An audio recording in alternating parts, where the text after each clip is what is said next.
Ola, nos seguintes intres vou vos falar deste libro, A industria galega dos curtumes, pegadas dun patrimonio cultural sobranceiro, que vén de ser editado recentemente por Edicións Laio Vento.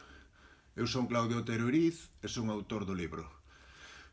Vou vos ler o primeiro parágrafo do libro, o do limiar, que reflicte bastante ben tanto o obxecto do libro como as principais motivacións que me levaron a escribilo.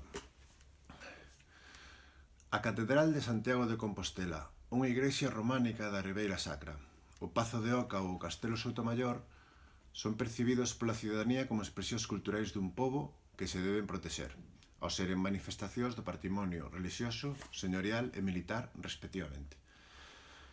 Ora ben, resulta pouco probável que esta percepción cidadá se estenda aos edificios industriais ruinosos, ou mesmo aqueles que se atopen rehabilitados.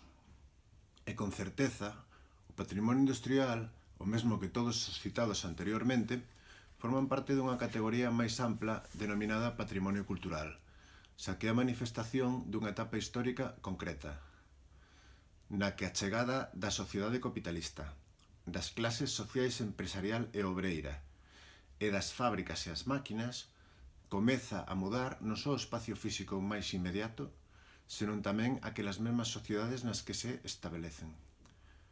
Estas novas forzas productivas, ali onde enraizaron con máis intensidade, xeraron un patrimonio inmóvel, móvel e inmaterial, cuxas características senlleiras conforman a súa identidade de xeito determinante.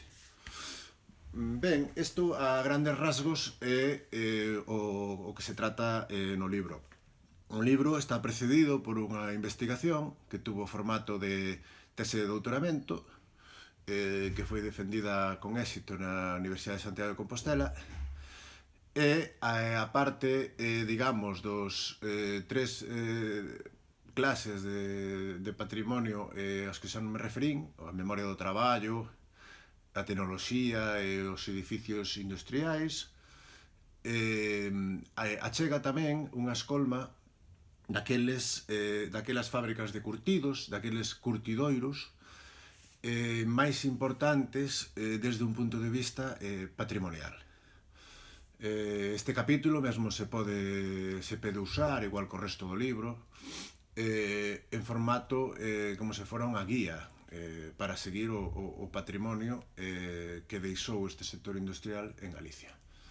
Deste xeito se pode visitar tranquilamente a vila de Allariz ou a cidade de Santiago de Compostela, que son un pouco os principais referentes tanto na historia como do patrimonio que deixou este sector industrial en Galicia.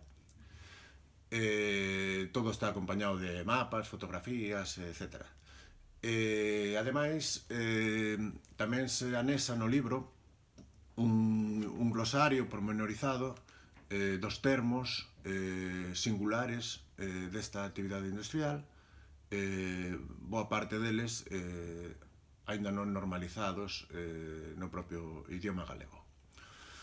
Entón, pois nada, simplemente agardo que vos guste o libro e unha aperta.